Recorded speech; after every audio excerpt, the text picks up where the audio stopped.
He wants to stay. We are live. He wants to stay on there and kind of get rid of it. Okay, so we're live back to FY27 budget. We are now going to have Emily Bernard from JFO go through a new construct of the infamous spreadsheet. You want to start with the base or with the one? Do you want to see how much money is left when you're all done, or do you want to wait for that to be the big reveal? That's the big reveal at the end. So we'll start with the base. Even though it's all on the internet. Don't tell me that.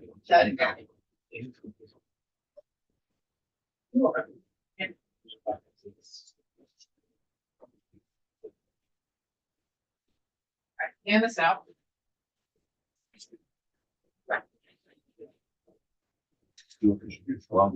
Yeah, yeah. Do you want to preface this anymore, or just jump right into it?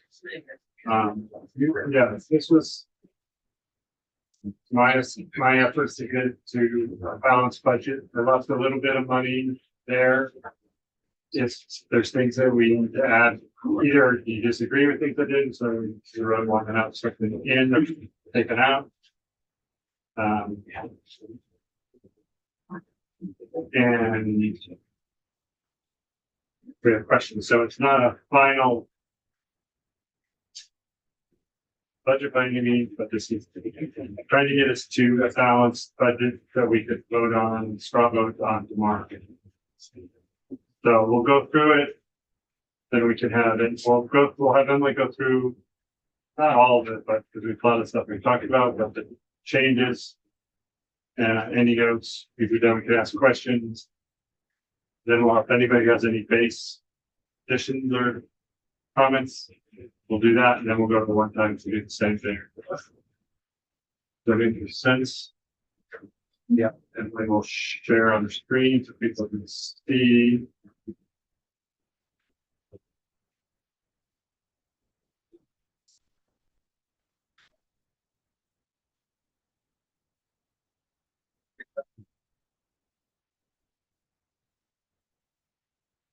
Okay, for the record, Emily Burns in the Joint Fiscal Office. So this is that we're calling it the chair's proposal of changes to bring the budget into balance. In blue, in the Senate column, are the proposed changes. And then in green, even though it says Senate notes, they're really the chair's notes for now until we finalize everything. But so to jump to the first blue change, the mediator position and then additional position of the ethics commission been removed, that additional funding. I don't know if that aligns with the conversation here. That's the next three lines on 16, 17, and 18. The House had proposed eliminating vacancy savings at the state's attorneys, victims advocates, and sheriffs. This updates that so that only 50% of the vacancy savings of each of those entities is bought back. I will note on the victims advocate, when we were looking at the numbers again, the House gave more than their budgeted vacancy savings back. So this corrects it and then only takes 50% back, just for being thorough. Line 22, $100,000 at the Center for Crime Victim Services. It's not added in this construct. On line 24, the Administrative Services Manager position at the Agency of Agriculture. It's not added. And then I know this one just had a conversation about changing, but initially the construct was to maintain the fee, but in the next version, we'll put the fee back in. This would be another 200. So yeah, you can add 0.23 to that Senate office. I'll add that back in. And then on line 26, the House had proposed adding $450,000 to the Vermont Access Network. This would reduce it by $100,000 or $350,000 Vermont Access Networks. Those are all things. It is a small change on line 35, but that's an update related to fully funding the program, the loan repayment program. Go to the next page, line 63. This would remove the additional funding and effectively would allow Fish and Wildlife to charge the access fee. We do know that this is an active conversation across the hall. I have no intel on where they're going to land, but they are connected. When you say across the hall, you mean it? I mean, literally in Senate Finance Yeah. while they're doing this. Right, not across and down. No. But that's right. So that is up for, is still discussion. On line 70, there's a very small, it's like $36,000 change.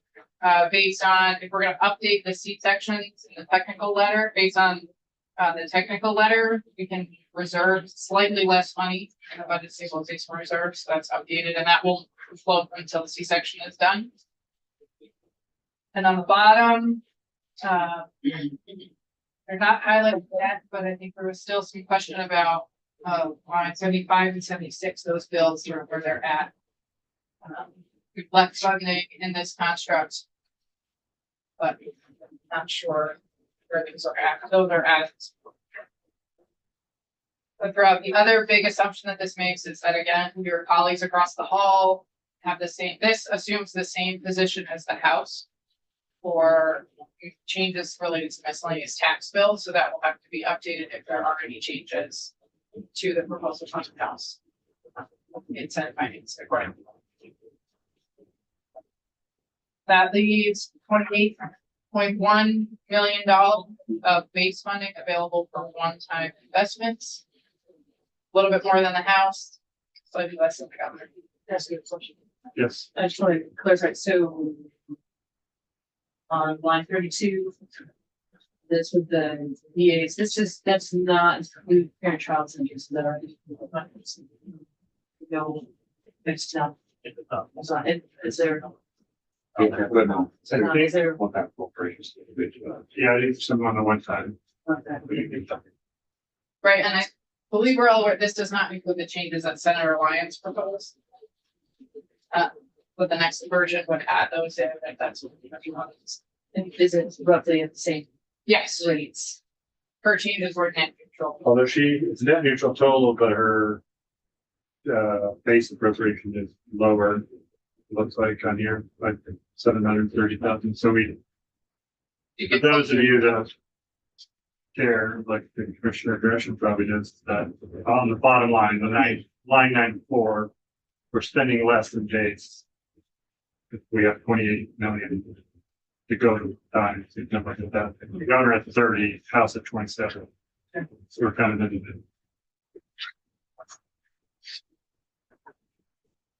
the. I don't bring up Senator Gresham. I mean, Commissioner Gresham is good to see. Okay. Any other questions about this? Base sheet? Okay. Yeah, one question. Yes. Would we revisit if whatever happens across the hall here, we have to revisit the $50,000 to the highlight? If their authority to. Yeah, I guess if they don't have the authority to charge a fee is taken away, it would be hard for them to charge it so that they would be short that would be great. Yeah, we do. We hold that open. Yeah, so we are already changing it from the House. So it's already available for conference. Yeah, update in conference, or if there's any floor changes, which would probably would want to avoid, but if we need to. Right, if the miscellaneous tax bill is done in committee before you finish the budget on Tuesday, if you have time to Right. adjust it. There's that as well. Probably be a conference. Conference committee. Budget. One time. It got turned calling Oh. just to keep it fun.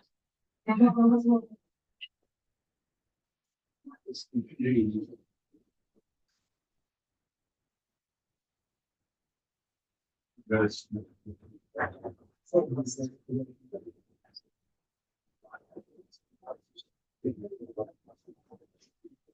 Okay, same situation, basically. Yep.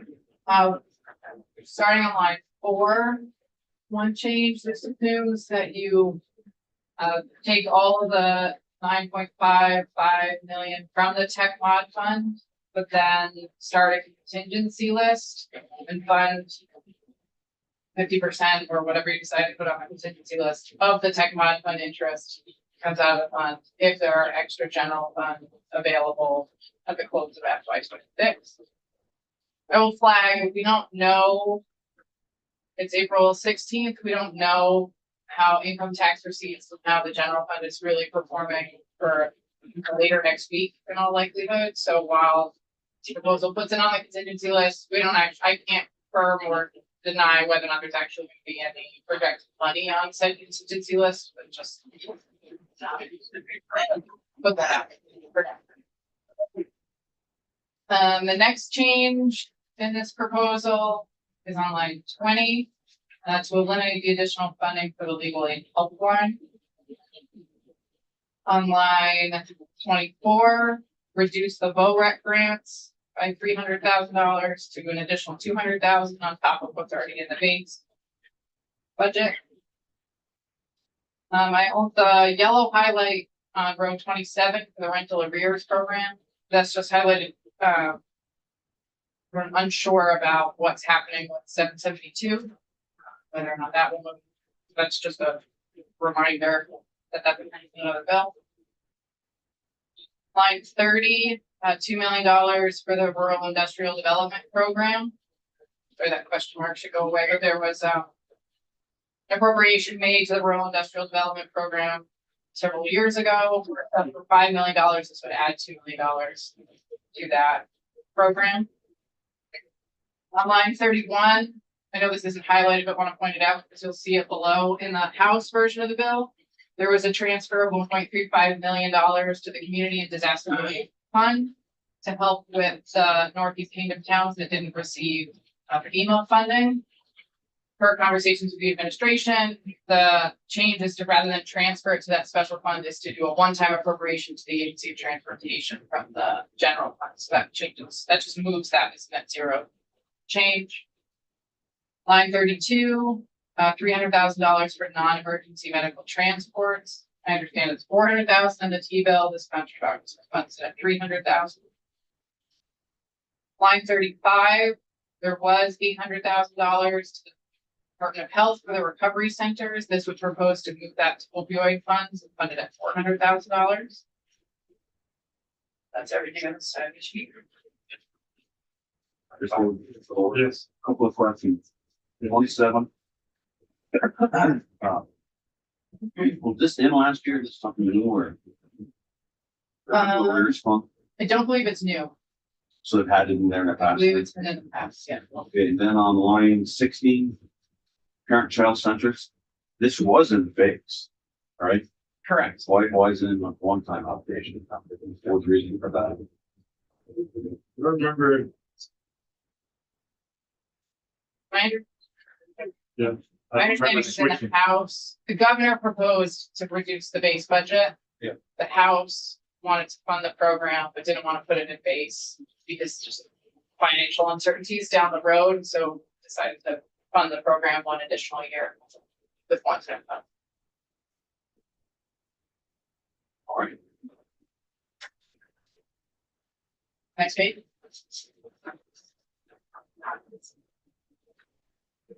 Line 41, conservation district. This would eliminate the House and increase $300,000 for the conservation districts. Line 43, this would not provide additional funding for the working lands program. Line 47, Advanced Vermont. This would remove the appropriation for additional appropriation provided by the House for Advanced Vermont.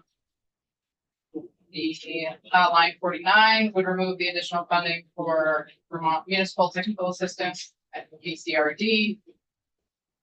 Line 51, this would transfer the $2.32 million for the Freedom and Unity grants to the Higher Ed Trust Fund for the construct we talked about earlier today.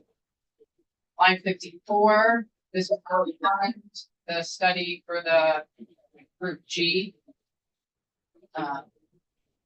changes. That's it in terms of changes to the one-time appropriations. the VA and community regional. Someone tell me about that more. Yeah. I know it's associated with the networks. It's, well, they're now kind of combining the community access network and community radio stations are trying to work together and even hopefully in the future, maybe design efforts to have separate wards and everything in the communities that they serve. We did do 90,000 last year, to support the community radios and their emergency management and kind of as being a communication resource during emergencies. That continues that support for these, all volunteer, no salaries in here, all volunteer run. I think there's only one of the radio stations that has any staff that helps them to get some great equipment, things like that.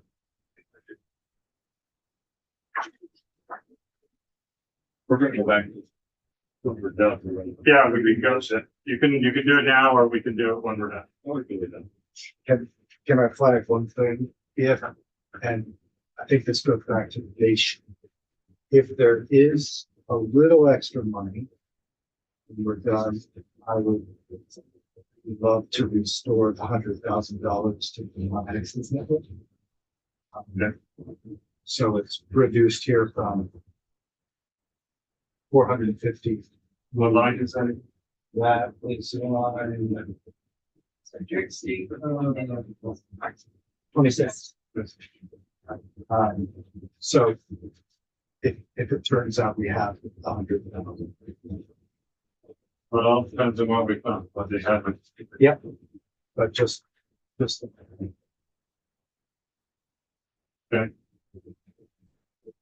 So let's finish the one time. Sure. And so with the bills, some changes to the bills with one-time appropriations. Line 60, page 67 does not fund the new position at the joint fiscal office for 2 years and just start a new program to do accountability work. That takes out the funding that's in the data broker bill for data brokers and personal information. I can't remember off the top of my head. It's for to study how you somehow eliminate clean your data from the app. Line 63 eliminates the additional funding for marketing the Vermont prescription drug discount card program. Line 66 eliminates the additional funding for the Ready Response program. Line 70 eliminates the funding for the Energy Navigator program report study. Line 272 S223 eliminates the per diems for that study. Line 74, and actually related to cannabis, removes the funding that would go to the Cannabis Business Development Fund and the Land Access Opportunity Board. What you know? It says remove 2.68. No. Oh, it was a total of 2.68 million originally. What? The two things that were funded, the Cannabis Business Development Fund. And Access Opportunity. Oh, in the bill. In the bill, yeah. This is more so I didn't forget. Right. Now that it's 0, I'm not gonna work out how it was yesterday. Yeah. Act related to the miscellaneous agricultural subjects. This one we also realized was sort of a double count because it had the fee change listed here and also in the base sheets. We don't need it twice, so it's 0. Take care of the base budget. Test. And then the last one, an act relating to revenue for education and housing development. That might actually supposed to be 14.55 billion. Nope, that's not supposed to be 1.35. There should be a blue highlight on line 77. That number was significantly higher. For those, for the bills, you remember the sheet that we had yesterday? Maybe I can come up with it quickly. We have a sheet that goes through all the bills that Emily created. It's very helpful. It breaks down each bill, just the sheet. So if you want to know, like, some of these bills that don't have any funding left in them, you can see what was in.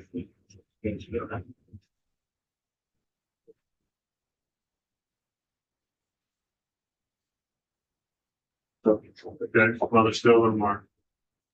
Oh, and then, yes, there's two more, when it comes to the transfers, on line 84, reducing the transfer to the Communications and Information Technology Fund by $500,000. And then moving, again, on line 85, this is what I spoke to earlier about the funding for the Northeast Kingdom. That comes out of the transfers and shows up as a one-time transfer.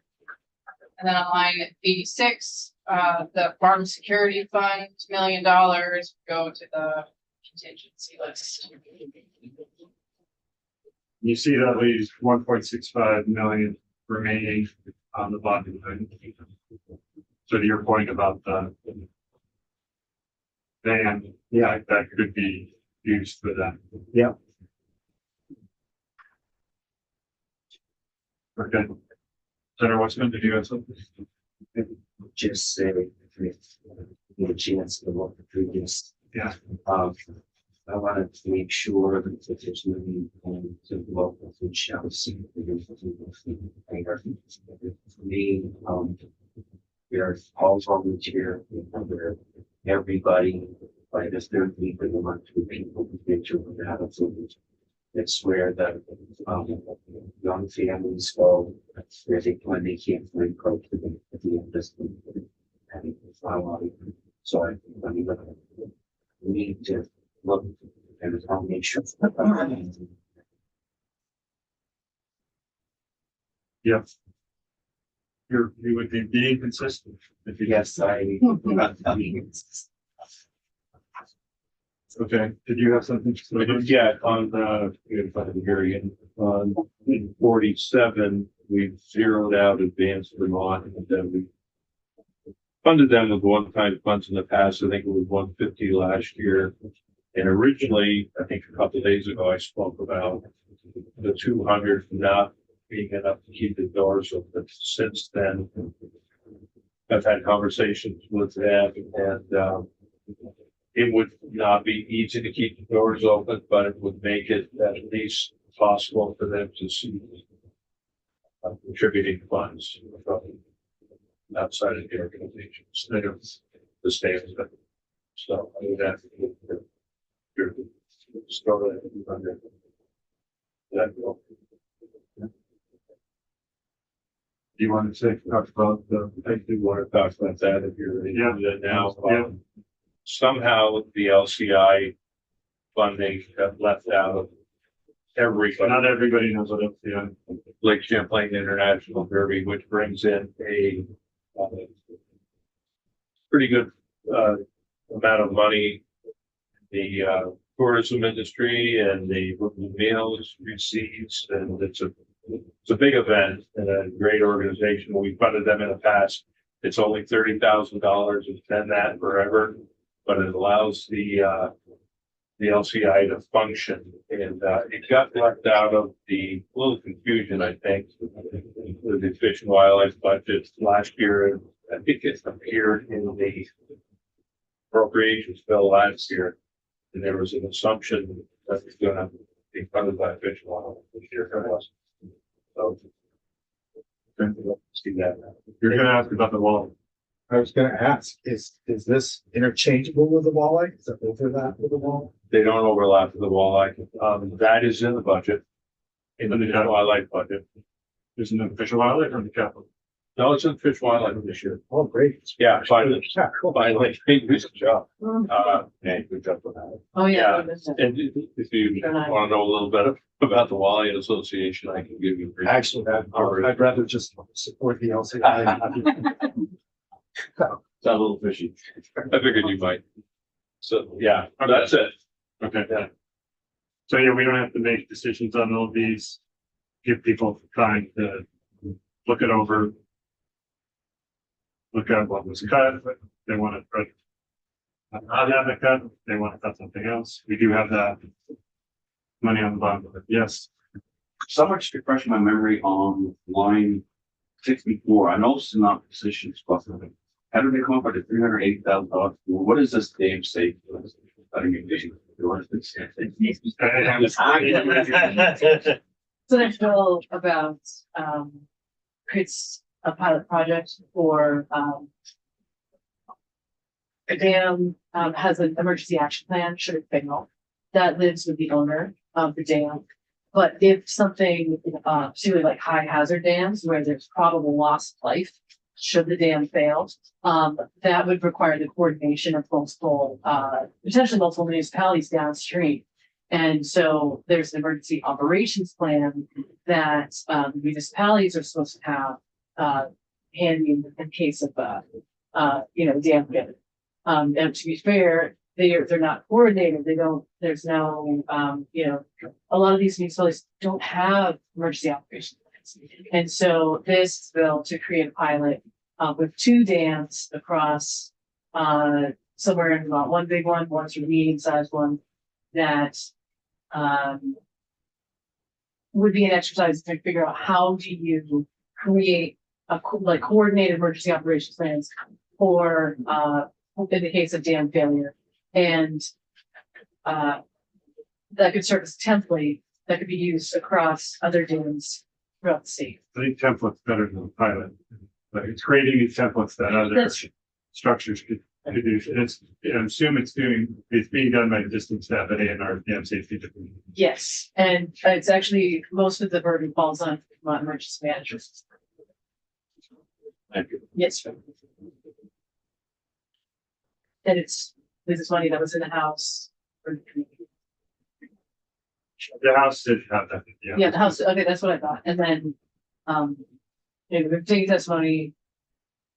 Basically, no one is supposed to it, we're tweaking some language. Okay, no other comments or questions at this moment? Thank you. Okay. So just noting that the farm security fund is moving to a contingency list. Wondering about contingency list. Yes, And there are things on here that I was like, oh dang, yeah, oh shucks, that's bummer. But should there be a contingency list? How are we thinking about contingency list right now? we have started a contingency list that would include, right now, I have just the Texas mod fund, we talked about buying half of that back. Okay, and the pro tem is talking about this construct, so that's at the top of the contingency list. And then, the farm, I think right now it's only those things, the Tech mod fund and farm security fund. It added other things to it. We could also, in the past, we've done language. I'm just saying some big chunk of money, like $30 million per property really for next year. So we could do stuff like that, but if there are things in here that we would really like to see in there, we could talk about putting money. Things that aren't in here. We could talk about that too. Yeah. I would, from one point of view, given the place we are in the economy, what I said, if human services get slow this year, it would be a good place to deposit some money. And if that baseload reserve is, there's formula. Right. There is formula that moves that based on the actuarial value of the Medicaid claims tail, Right. the short answer, or whatever the general said. We could use that for other, like, even if there was not a Medicaid match, we could use it for other things than that. It's based on this, I assume.